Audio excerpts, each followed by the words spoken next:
প্রিয় শিক্ষার্থী বন্ধুরা, আমাদের এই জীবন কখনো সমান্তরালভাবে চলে না, সমান্তরালভাবে চলবে না। লাইফ কখনো স্ট্যাটিক ওয়েতে সবসময় চলে না। এখানে কিছু ডাইমেনশনাল রয়েছে, কিছু পিক আপ পয়েন্ট রয়েছে। এরপরে আমার জীবনে উত্থান পতন রয়েছে, হাসি কান্না রয়েছে, সুখ দুঃখ রয়েছে। এর মধ্য দিয়ে একজন মানুষকে তার লাইফকে লিড করতে হয়। আমরা যদি চিন্তা করি, আমরা শিশু অবস্থায় পৃথিবীতে এসেছি, এখন আমরা শিশুতে কিশোর হয়েছি, যুবক হব, এভাবে আমাদেরকে লাইফ পরিচালনা একটা পর্যায়ে বৃদ্ধ হতে হবে। তুমি ক্লাস 1 শুরু করেছিলে, প্লে নার্সারি থেকে শুরু করেছো, অনেকগুলো ধাপ পার করে আজকে তুমি একাদশ শ্রেণীতে এসেছো। এরপরে তুমি বিশ্ববিদ্যালয়, মেডিকেল, আরও উচ্চশিক্ষার দিকে ধাবিত হবে।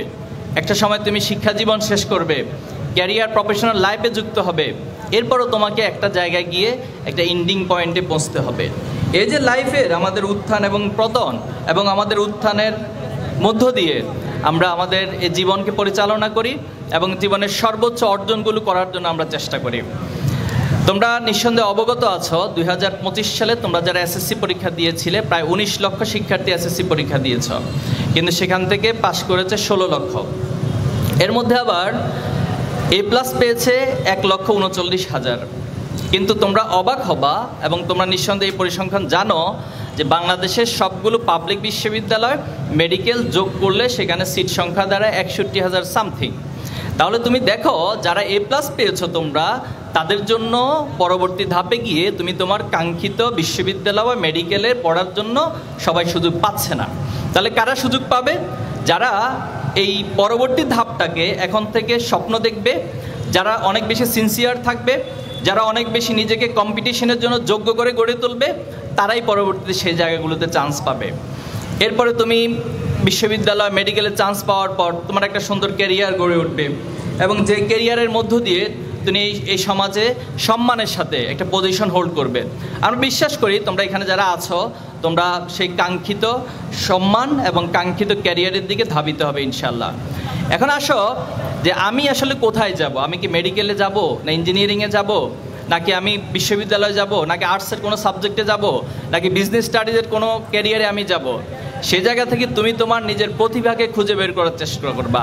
তোমার স্ট্রেংথ পয়েন্টটা কোথায় আছে, তোমার শক্তির জায়গাটা কোথায়, তুমি নিজেকে কোথায় বিকাশ করার জন্য সুযোগ বেশি পাবা, এই অবস্থান, এই আত্মপর্যালোচনা তোমাকে করা উচিত। তোমার কোন জায়গাটাতে দুর্বলতা রয়েছে, তুমি যে রেস, যে ক্যারিয়ারের গতির মধ্যে তুমি যাবা, সেখানে পৌঁছতে হলে তোমার জন্য কি কি উইক পয়েন্ট রয়েছে, কি কি চ্যালেঞ্জ রয়েছে, এই বিষয়গুলো তুমি আইডেন্টিফাই করার চেষ্টা করবা। বিজনেসের একটা টার্ম আছে শর্ট অ্যানালিসিস, অর্থাৎ তুমি তোমার স্ট্রেংথ, এরপরে উইকনেস, অপরচুনিটি, থ্রেটস, এই বিষয়গুলোকে যখন তুমি সামগ্রিকভাবে পর্যালোচনা করতে পারবা, তুমি তোমার অবস্থান, ক্যারিয়ারের স্বপ্ন, সেটাকে বাছাই করা এবং সেই পথে হেঁটে চলা তোমার জন্য অনেক বেশি সহজ হবে। এই জন্য আমরা তোমাদেরকে এই কথা বলবো যে তোমার জন্য পৃথিবীতে অনেক কিছু করার সুযোগ রয়েছে। তুমি নরসিংদীতে জন্ম নিয়েছ, তুমি শুধু নরসিংদীর বাসিন্দা নয়, তুমি এখন পুরো গ্লোবাল ভিলেজ, পুরো ওয়ার্ল্ডের একজন নাগরিক। এজন্য তোমার স্বপ্নগুলোকে তুমি বড় করে দেখবা, নরসিংদীর মধ্যে সীমাবদ্ধ রাখবা না। এর মধ্য দিয়ে তুমি তোমার প্রতিভা এবং সেটাকে কাজে লাগাও, আমরা সেই প্রত্যাশা রাখছি। এখন তোমার এই যে জীবনের অনেকগুলো স্টেজ আছে, তুমি তোমার এখন যে স্টেজ ইন্টারমিডিয়েট লেভেল, আমরা আশা করব এখানে তুমি সর্বোচ্চ ভালো রেজাল্ট করার জন্য প্রস্তুতি গ্রহণ করবা। এখন আমি যদি প্রশ্ন করি সর্বোচ্চ ভালো রেজাল্ট করার জন্য কি করা লাগে, বলতে পারো যে ভাই বেশি বেশি ফেসবুক চালালে ভালো রেজাল্ট করা যায়, ক্লাসে ফাঁকি ঝুঁকি দিলে ভালো রেজাল্ট করা যায়, শিক্ষকদের কথা না শুনলে ভালো রেজাল্ট করা যায়, আব্বা আম্মা যা বলবে তার বিপরীত কাজ করলে ভালো রেজাল্ট করা যায়, পড়াশোনার সময় আড্ডা দিয়ে, গল্প করে, সিনেমা দেখে, নাটক দেখে সময় পার করলে ভালো রেজাল্ট করা যায়। আমার সাথে কি একমত না দ্বিমত? দ্বিমত। তাহলে কি করতে হয়? সম্পূর্ণ তার বিপরীতগুলো করতে হয়। তোমাকে স্বপ্ন দেখতে হবে আমি সর্বোচ্চ রেজাল্ট করবো। সর্বোচ্চ রেজাল্ট কি? Golden A+। দেখো, বাংলাদেশের এই প্রেক্ষাপটে আমার পার্সোনাল অভিজ্ঞতা বলে বা আমার অবজারভেশন বলে, A+ পাওয়াটার মতো সহজ কাজ বাংলাদেশে আর কিছু নাই। তুমি কি করবা? একটা ইচ্ছে করবা, একটা সিদ্ধান্ত গ্রহণ করবা, দেখবা তোমার জন্য A+ পাওয়াটা সবচেয়ে সহজ। তুমি জাস্ট নিয়মিত ক্লাস করে যাও, শিক্ষকের ক্লাসগুলো মনোযোগের সাথে শোনো, তুমি নিয়মিত ক্লাসগুলো নোট করার চেষ্টা করো এবং পরীক্ষার আগে ভালো একটা প্রস্তুতি গ্রহণ করো, দেখবা তুমি ভালো রেজাল্ট অটোমেটিক করে যাচ্ছে। আমাদের দুর্ভাগ্য হচ্ছে আমাদের টোটাল শিক্ষা ব্যবস্থাটা একটা প্রসেস ওরিয়েন্টেড, একটা যা সিস্টেম ওরিয়েন্টেড। এই সিস্টেমটা তুমি ফলো করলেই একটা ভালো রেজাল্ট অথবা সার্টিফিকেট তুমি অর্জন করে ফেলতে পারো। এর জন্য তোমাদের প্রতি অনুরোধ থাকবে, তোমরা সিনসিয়ার থাকবা, সচেতন থাকবা এবং নিজেকে সর্বোচ্চ পড়াশোনা অধ্যয়নের মধ্য দিয়ে ভালো একটা রেজাল্ট করবা। দেখো আমাদের সমাজে আজকে ভালো রেজাল্ট হচ্ছে, আমার আগে বক্তারা খুব চমৎকার বলেছেন, কিন্তু তাদের মধ্যে জ্ঞানের একটা ধন্যতা আমরা লক্ষ্য করছি। জ্ঞানের যে একটা গভীরতা, এটা অনেক গোল্ডেন এ প্লাসের মধ্যে পাওয়া যাচ্ছে না। তারা তাদের কম্পিটিশন রেসের মধ্যে নিজেদেরকে হারিয়ে ফেলছে। তো এই জায়গায় আমরা যেটা দেখেছি যে বিগত সময়ের পড়ার যে প্রবণতা, বই পড়ার প্রবণতা, এটা যত দিন যাচ্ছে তত আস্তে আস্তে হারিয়ে যাচ্ছে। আজ থেকে যদি 20 বছর বা 30 বছর আগের সময়গুলোকে তুমি কল্পনা করো, সেখানে দেখবা একজন ছাত্র তার সময় কাটানোর জন্য হলে একটা বই পড়তো। সে যখন কোনো লং ড্রাইভে যেত অথবা লম্বা কোনো জার্নিতে যেত, সাথে একটা বই থাকতো। কিন্তু এখন তুমি বই হাতে পাবা না, সবার হাতে ডিভাইস পাবা, মোবাইল পাবা, ফেসবুক পাবা, ইউটিউব পাবা, এরপরে হচ্ছে টিকটক পাবা। এই যে একটা জেনারেশনের মানে বস্তুগত অথবা হচ্ছে পড়াশোনার যে একটা পরিবর্তন ঘটে গিয়েছে, এখান থেকে উত্তরণ প্রয়োজন।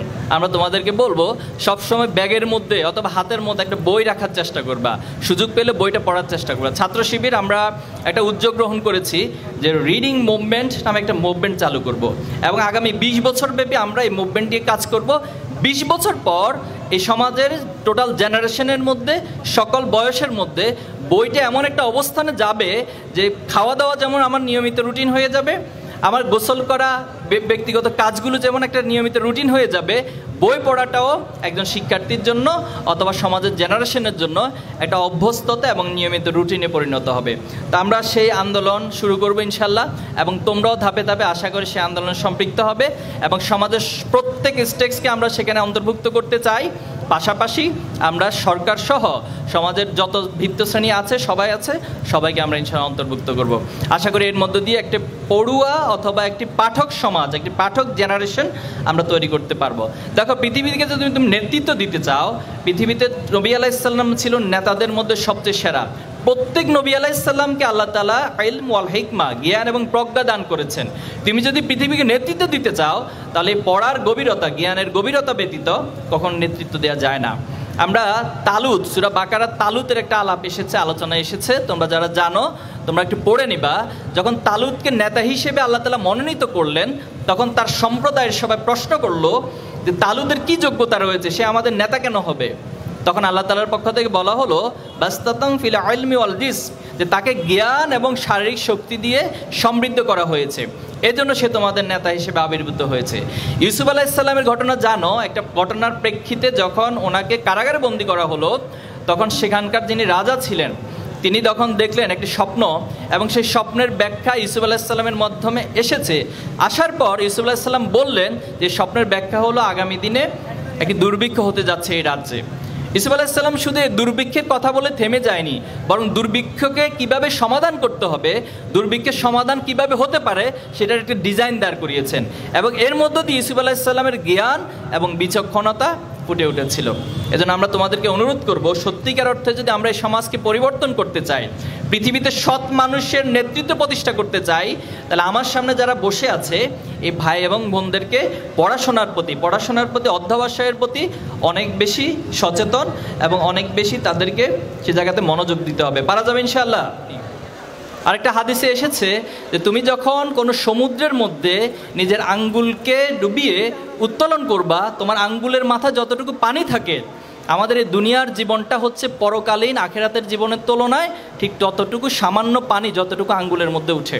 এজন্য প্রিয় ভাই এবং বোনেরা, আমাদেরকে দুনিয়ার যে অসারতা, আল্লাহ তাআলা সূরা ইমরানের মধ্যে বলেছেন যে যুয়্যিনা লিন-নাস হুব্বুশ শাহওয়াতি মিনান নিসা ওয়াল বানিন ওয়াল কনাতির ওয়াল মুকান্তরা মিনাজ জাহাবি, এভাবে অনেকগুলো বিষয় বলেছেন। এরপর আল্লাহ তাআলা বলছেন মাতাউল হায়াতিদ দুনিয়া, দুনিয়ার এই যে বিষয়গুলো, যেগুলো সম্পদ, এগুলো তোমাদের আকর্ষণ করা হয়েছে, কিন্তু আল্লাহ তাআলার কাছে রয়েছে সবচেয়ে উত্তম বাসস্থান। আল্লাহ তাআলা বলছেন কুল আউনাব্বিউকুম বিখায়রিম মিন যালিকুম লিল্লাযিনা তাকা ইনদা রাব্বিহিম জান্নাত, সে জান্নাত হচ্ছে তাদের জন্য যারা আল্লাহ তাআলাকে ভয় করে।